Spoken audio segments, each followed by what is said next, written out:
नमस्कार श्रोते हो, दीपक रेगे कथाकथन चॅनलवर तुम्हा सगळ्यांचं मनापासून स्वागत. श्रोते हो, तुम्ही ऐकताय रामचंद्र नलावडे यांची खोत ही कादंबरी आणि आज या कादंबरीचा भाग 22वा. शलाका मंद पावलं टाकत दिवाणखान्यात आली. दादा खोतांच्या समोर असलेल्या रिकाम्या खुर्चीत बसत ती त्यांना म्हणाली, बाबा मी आज तालुक्याला जाऊन आले. कशासाठी? तोंडाचा चंबू करून दादा खोतांनी तिला विचारलं. बाबा तुम्ही विसरलात?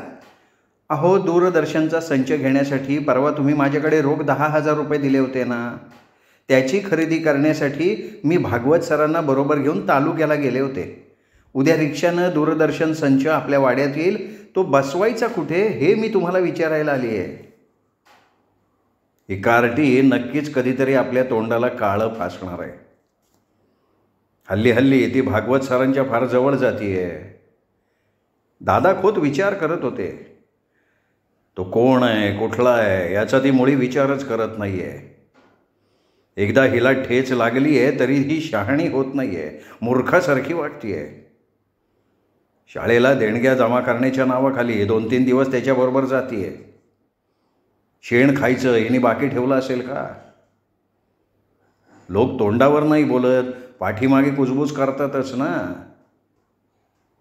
बाईची आबरू काचेसारखी असते, तिला एकदा का तडा गेला की पुन्हा नाही सांगता येत. बाप म्हणून हिला रोखणं आपलं कर्तव्य आहे.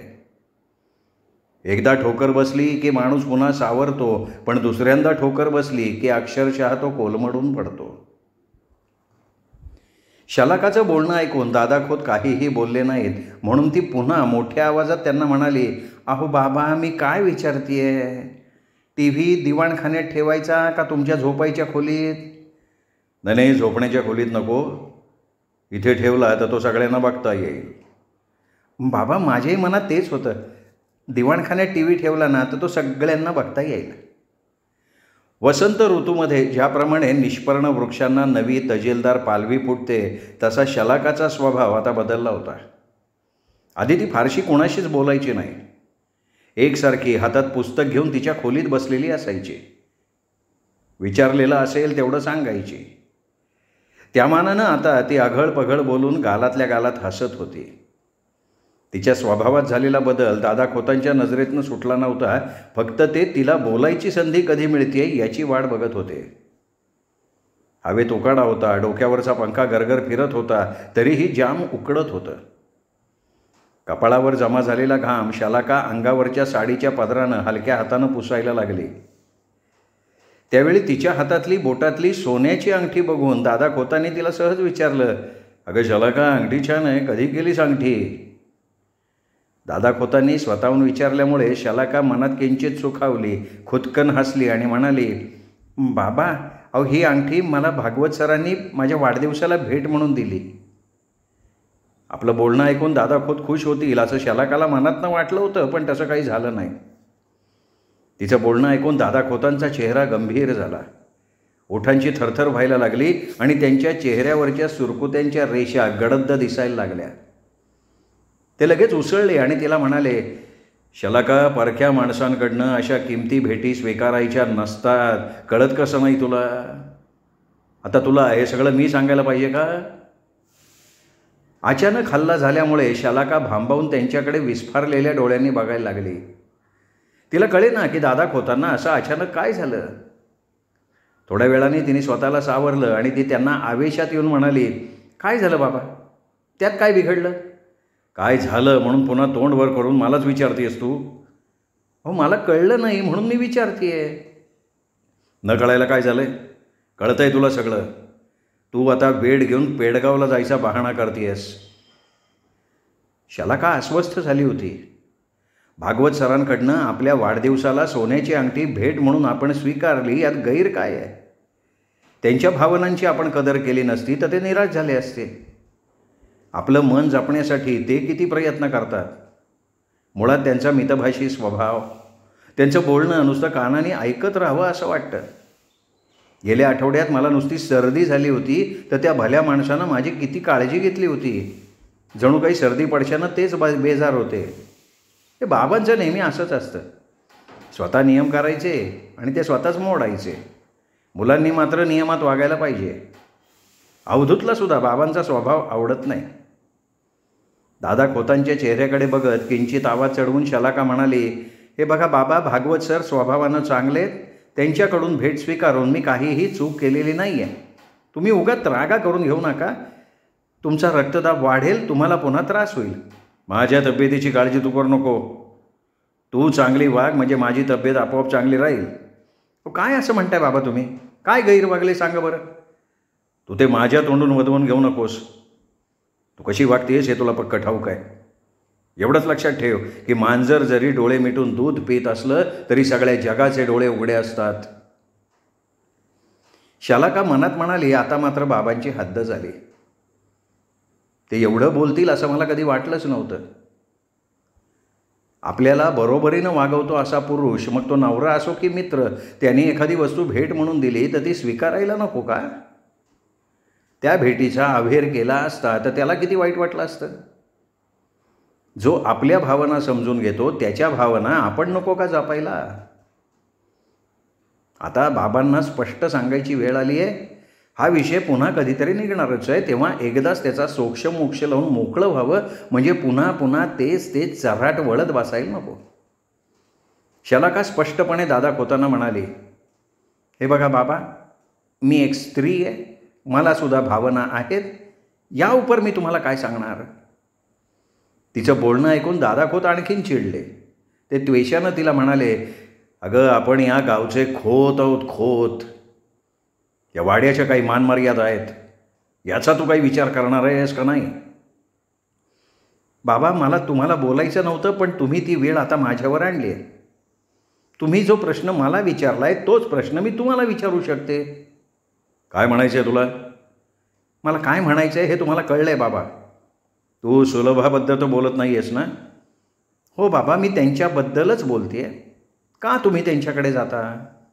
सुलभा काकींचं आणि तुमचं नातं काय हे कळेल का मला? कार्टे थोबाड फोडी ना तुझं. पुन्हा तिचं नाव माझ्यासमोर तू काढायचं नाहीस. दादा खोत रागानं थरथर कापत उभे राहिले. शलाकाच्या डोळ्यातनं अश्रूंच्या धारा लागल्या. दिवाणखान्यात सुरू असलेला गोंधळ ऐकून अनुराधा हातातलं काम टाकून धावत आल्या. त्यांनी दादा खोतांना आवरलं. दादा खोत कातर आवाजात म्हणाले, अनुराधा, आपली शलाका आता फार मोठी झाली आहे ग. बापाचाही मुलाहिसा नाही ठेवत ती. माझ्या चारित्र्यावर ती चिखल उडवती आहे. कसं सहन करणार? सांग ना, कसं सहन करणार? अगं, दुसऱ्या कोणी म्हटलं असतं तर मला त्याचं काही वाटलं नसतं, पण पोटच्या पोरीनं अब्रू काढावी हे दुःख नाही सहन होत ग. परमेश्वरा, हे असलं ऐकवण्यापेक्षा मला तुझ्या जवळ का बोलवून घेत नाहीस रे? या वाड्याचं आता काही खरं नाही. रक्ताची ओळख रक्तालाच राहिली नाही. अहो, तुम्ही नका तिचं बोलणं मनावर घेऊ. ती मूर्ख आहे. मी सांगते तिला तुमची माफी मागायला. आता तिने माफी मागून उपयोग काय? किती फुलासारखं झपलं होतं मी तिला. ती असं काही बोलेल असं मला स्वप्नात सुद्धा वाटलं नव्हतं. बाप म्हणून काही गोष्टी सांगायचा मला अधिकार आहे, तर तिने भलताच गैरसमज करून घेतला. माझंच चुकलं. मी तिला काही सांगायला नको होतं. शलाका रागाच्या भरात बोलली खरी, पण आता तिला त्याचा पश्चात्ताप व्हायला लागला. आपण बाबांना तसं बोलायला नको होतं.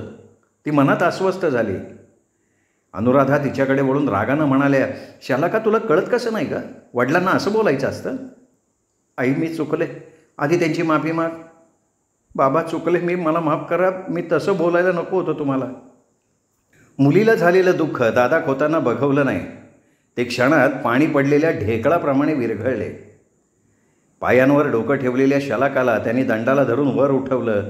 तिच्या केशांवरनं मायेनं हात फिरवत ते तिला म्हणाले, माझी शहाणी पोर आहेस.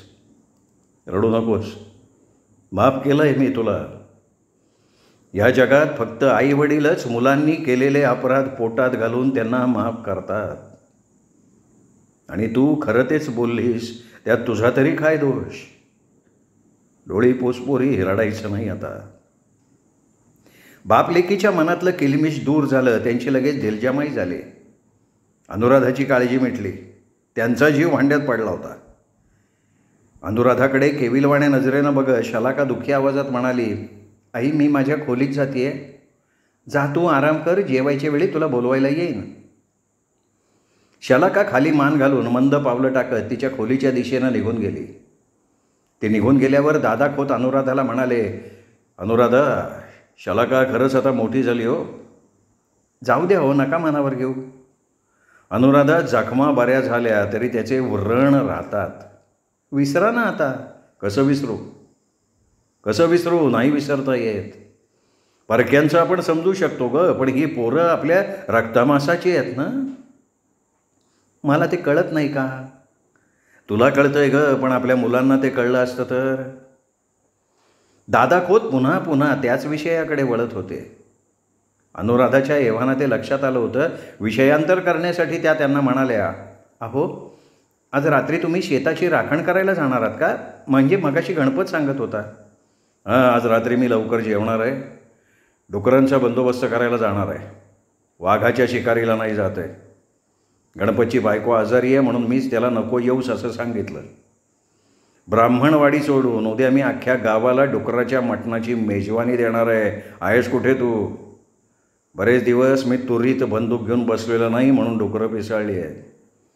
अहो जंगलातले वाघ काय आणि डुकरं काय, सारखीच धोकादायक. काळजी घ्या स्वतःची.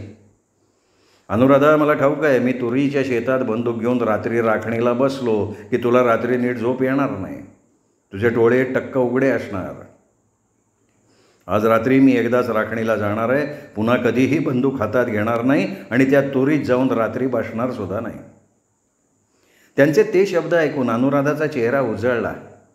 दादा खोतांच्या डोळ्यात बघत त्या म्हणाल्या, सोमेश्वर तुमचं रक्षण करेल. काही बायकांना नवऱ्याची फार काळजी करतात बुवा. अहो ईश्वर चरणी माझी एकच मागणी आहे. कोणती? मला अहेव मरण येऊ दे. वेडी वेडी. दादा खोत हसत म्हणाले, अहो अजून स्वयंपाक व्हायचा आहे, मी जाते. अनुराधा आमटीत कढीपत्ता टाकायला विसरू नकोस. नाही विसरत, मला ठाऊक आहे तुला आमटीत कढीपत्ता टाकलेलं फार आवडतं. जा. गेले. अनुराधा स्वयंपाक खोलीच्या दिशेनं सावकाश पावलं टाकत निघून गेल्या. अनुराधा निघून गेल्यावर दादा खोत पुन्हा आराम खुर्चीत बसले आणि भांड्यात पाणी घेऊन त्यांनी घसा ओला केला. तळ हातानं तोंड पुसत असताना त्यांच्या मनात विचार आला, चंदूप्रमाणे मी सुद्धा बैरागी झालो असतो तर फार बरं झालं असतं. निदान मला बायको, मुलं, जमीन, जुमला याची तरी चिंता करत बसावी लागली नसती. आता या चिंता, काळज्या शेवटच्या श्वासापर्यंत आपली संगत काही केल्या सोडणार नाहीत. तुकाराम महाराजांनी म्हटलंच आहे, आली या भोगाशी असावे सादर. वाऱ्याची दिशा एक वेळ बदलेल, पण सटवीनं लिहिलेलं नशीब काही केल्या बदलता येत नाही. त्याला इलाजच नाही. मगाच्या घटनेनं दादा खोत अजूनही मनातनं थोडे निराशच होते. अनुराधाने तीराप्रमाणे धावत येऊन त्यांना सावरलं होतं आणि त्या घटनेवर पडदा पाडला होता. तिच्या चतुराईचं कौतुक केलं पाहिजे असं दादा खोतांना वाटत होतं. रात्रीची जेवणं झाली होती.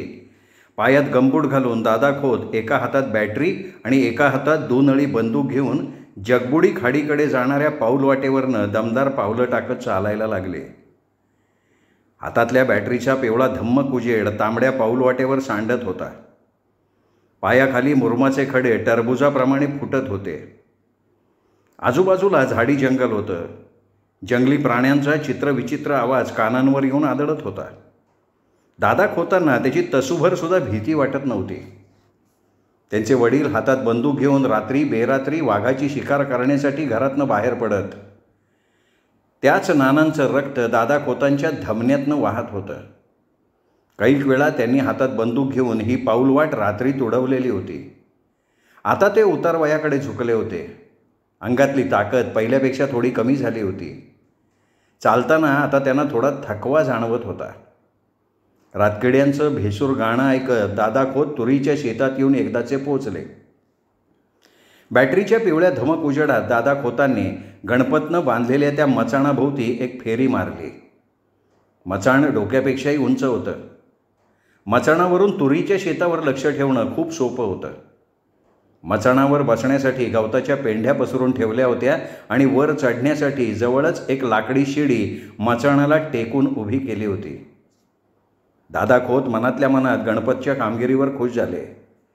उद्या सकाळी वाड्यात गेल्यावर आधी गणपतच्या पाठीवर थाप मारून चांगलं काम केल्याबद्दल त्याला शाबासकी द्यायची दादा खोतांनी ठरवून टाकलं आणि ते शिडी चढून वरती आले. आता त्यांना कसली घाई नव्हती. पसरलेल्या गवताच्या पेंढ्यांवर दादा खोतांनी हातातली बंदूक आणि बॅटरी ठेवून दिली. सदरेच्या खिशातली चंची आणि सुपारी काढली. चंद्र ढगाआड लपला होता. तो हळूहळू पुढे पुढे सरकत होता. आभाळात लाखो चांदण्या लुकलुकत होत्या. जणू त्या चांदण्या दादा खोतांची सोबत करण्यासाठी आल्या होत्या. रात्र कणाकणानं पृथ्वीवर पाझरत होती आणि जगबुडी खाडी किनारी खेकड्यांच्या बिळात कोल्ही आपल्या पांढऱ्या शुभ्र लांब शेपट्या घालून बसली होती. जगबुडीच्या पाण्यात पडलेलं चंद्राचं प्रतिबिंब वाऱ्यानं उठलेल्या लाटांमुळे हलत होतं. सगळीकडे भयाण रात्र पसरली होती. जणू ती कळीकाळाचं रूप घेऊन धरणीवर अवतरली होती. वाऱ्याच्या झोतानं उंच झाडांवरची पानं सळसळत होती. वाऱ्याचा झोत अंगावर घेत दादा खोत ओली सुपारी हातात धरून शांतपणे कातरायला लागले. आजूबाजूला भयाण रात्र असली तरी त्याचं भय वाटत नव्हतं त्यांना. त्यांच्या आयुष्यातल्या कितीतरी रात्री ते या ठिकाणी तुरीच्या राखणीला येऊन बसले होते आणि बंदुकीची गोळी घालून त्यांनी डुकरांना ठार केलं होतं. कधी ते एकटे येत तर कधी सोबतीला वाड्यातले गडी घेऊन येत. चांदणी रात्र असेल तर त्यांच्या आनंदाला उधाण यायचं. आज चांदणी रात्र असल्यानं दादा खोत मनातनं भलते खुश झाले होते. त्या आनंदाच्या हिंदोळ्यावर स्वार होऊन ते ओली सुपारी सावकाश कातरत होते. सुपारी कातरून त्यांनी ती फक्कन तोंडात टाकली. ओल्या सुपारीची चव त्यांच्या तोंडात रेंगाळायला लागली. हातातला अडकित्ता दादा खोतांनी पुन्हा सदरेच्या खिशात ठेवला आणि ते मान वर करून आभाळात पेटलेले अगणित दिवे पाहायला लागले. ते मनोहारी विलोभनीय दृश्य बघून क्षणभर ते मोरपीसून हवेत तरंगायला लागले. दादा खोतांच्या मनात काय आलं कोणास ठाऊक. ते बसलेल्या जागेवरनं झटकन उठून उभे राहिले. स्वच्छ ताजी हवा त्यांच्या रांद्रारांद्रातनं सळसळत होती. तो आनंद ते भरभरून त्या ठिकाणी लुटत होते. आभाळात असंख्य दिवे पेटल्याप्रमाणे चांदण्या लुकलुकत होत्या आणि पिठागत पांढरा शुभ्र प्रकाश सांडत चंद्र किरमिजी ढगातून वाट काढत पुढे पुढे सरकत होता. त्याच्या दर्शनानं गूढ गंभीर दिसणारी पृथ्वी रोमांचित झाली होती. पाझरणाऱ्या रात्रीच्या अनोख्या दर्शनानं दादा खोत क्षणभर स्वतःलाच विसरून गेले होते.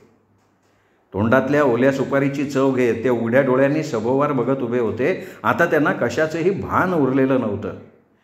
चिंता काळज्या ते सगळं विसरून गेले होते. दादा खोत कितीतरी वेळ त्या आभाळाची शोभा उघड्या डोळ्यांनी बघत उभे राहिले होते.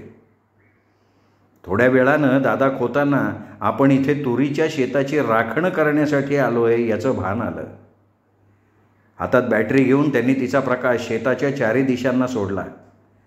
तुरीच्या शेतात कसलीही हालचाल दिसत नव्हती. बोटभर जाडीची तुरीची झाडं डोक्या एवढी उंच वाढली होती. त्याच्या कोवळ्या गोड शेंगा डुकरांना खायला आवडतात म्हणून ते रानडुकरं रात्रीच्या वेळी शेतात घुसून तुरीची झाडं मोडून त्याच्या शेंगा खात नासधूस करत. एक दोनदा त्यांना बंदुकीचा बार काढून शेतातून हुसकावून लावलं की ती पुन्हा त्याच शेतात लगेच येत नसत. तुरीच्या शेंगा खाण्यासाठी ती दुसऱ्या शेतात जात असत. दादा खोत प्रत्येक वर्षी जगबुडी खाडीच्या काठाला 20 गुंठे शेतात तुरीचं पीक घेत असत. खाडीच्या काठाला बरेच शेतकरी उन्हाळी तुरीचं पीक घेत असत. त्यात त्यांना 2 पैसे मिळत आणि जेवणात भाजीसाठी सुद्धा त्याचा वापर होई. जेवणात तुरीची भाजी खाताना फरमास लागत असल्यानं अनेक शेतकरी उन्हाळी खाडीच्या काठाला तुरीचं पीक घेत असत. डुकरांचा त्रास होऊ नये म्हणून शेताच्या सभोवर कुंपण घालत तरीही कुंपण मोडून डुकरं कधीकधी शेतातल्या पिकाची नासधूस करून शेतकऱ्याच्या तोंडचं पाणी पळवत. हातात बॅटरी घेऊन दादा खोत शेताच्या भोवतीनं चक्कर टाकून आले. शेतात कसलीही हालचाल नव्हती. उंच वाढलेली तुरीची झाडं वाऱ्यानं हालत होती. पानांचा सळसळ असा आवाज ऐकू येत होता. स्वतःच्या मनाची खात्री झाल्यावर दादा खोत निश्चिंत होऊन शिडी चढून मचाणावर येऊन बसले. डोळ्यात तेल घालून ते बॅटरीच्या उजेडात सभोवर नजर टाकत.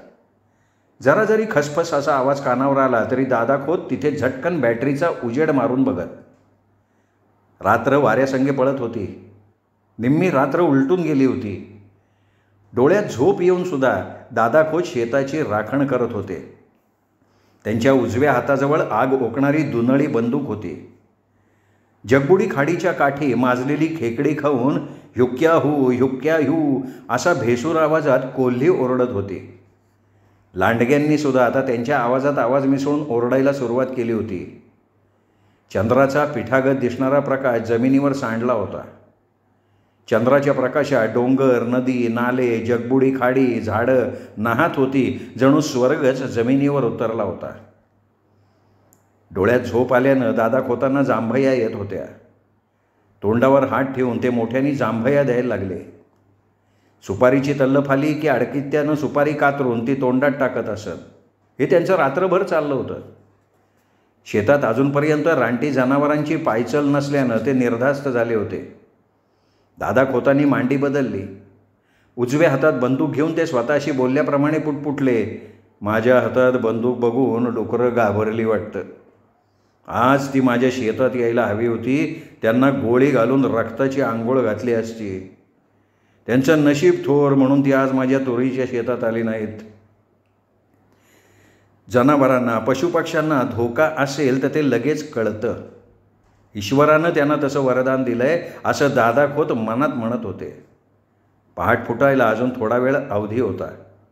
बंदूक उशाला ठेवून दादा खोत मचाणावर आडवे होणार इतक्यात त्यांच्या कानावर धडधड असा आवाज ऐकू आला. जणू काही धरणीकंप होत होता. हातात बंदूक घेऊन दादा खोत सावध झाले. आवाजाच्या दिशेनं त्यांनी बॅटरीचा उजेड फेकला. 4-5 रानटी डुकरं कुंपण मोडून तुरीच्या शेतात शिरली होती. तोंडानं तुरीची उंच झाडं वाकवून त्यांचा फडशा पाडायला लागली होती.